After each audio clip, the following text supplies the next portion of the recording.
to go on impulse, I decided that I was going to go see The Post with Meryl Streep and Tom Hanks. And 2018 is really on a roll with their movies if they have best of quality as The Post right now. This movie killed two birds with one stone, and both of them were done extremely well.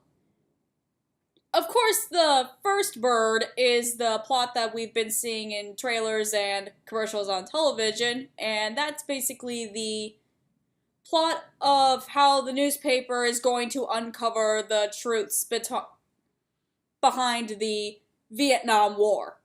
Like, it didn't take us to many years later to realize that even though our past presidents promised that we would not be fighting a war that there's no point in fighting, apparently the presidents of our past had some secret agenda that, yes, they want to fight in Vietnam for, I don't know, ego purposes, or there's some government thing that they've been hiding even further.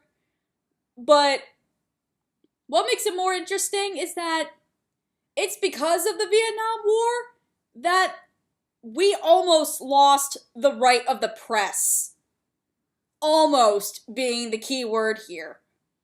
I mean, freedom of the press had always been a thing for centuries, especially even in England times. Like, they also used freedom of the press as a thing because they thought at some point, like, what point would it be just to constantly be destroying printing presses because they don't like what that person wrote about government or some other stuff. But then we get to Richard Nixon's presidency, and you realize in this movie that Richard Nixon was a complete asshole. Like, he really did not like the press attacking him at all, and you can definitely see that. So, of course, the main mission of the whole movie here is having the Washington Post go from just being at odds with the New York Times to being at odds with a government that is about to get rid of free press because the news people found out that someone had printed documents about the real secrets of Vietnam, and they need the American people to understand that the government had been lying to them this entire time. And tensions run really high throughout this movie, and sometimes it works well, other times it doesn't. Then it just gives people false hope of what's going to happen. Oh no, it actually worked for this movie, because every single scene, they have to remember, it goes back to the freedom of the press. The press is basically a business. Like, if they don't get, like, proper news out, and if people are not reading their news, they're gonna go out of business. And if the government wants to shut them down because of the news they don't like, basically a lot of people are gonna lose their jobs for basically no reason.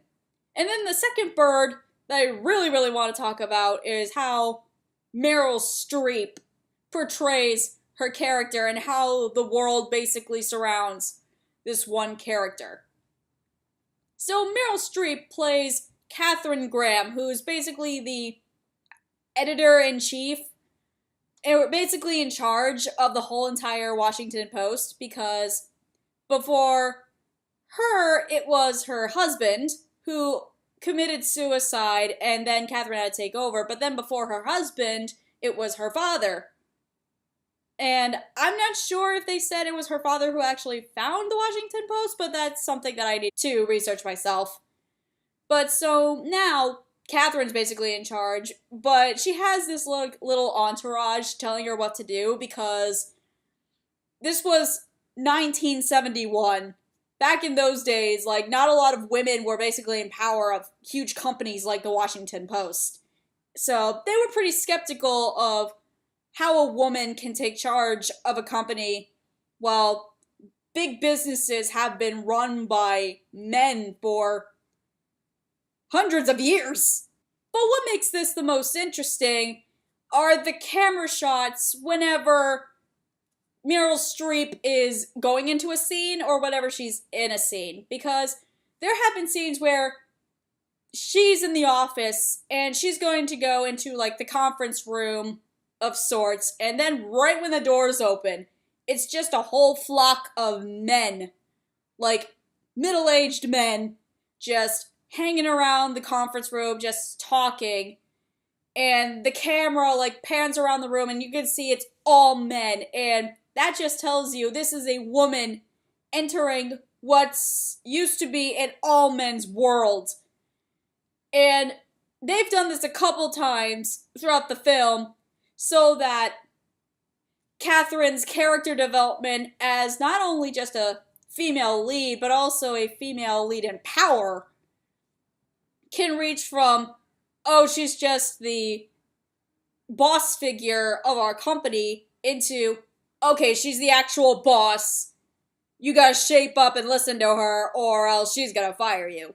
Like, this was a film that does feminism right, because, of course, at the beginning of the film, Katharine Graham starts off as this kind of meek and kind of clumsy, because she did not expect to take over the Washington Post. She only expected her father to give it to her husband, and then she expected her husband to give it to her children, because of course they had children.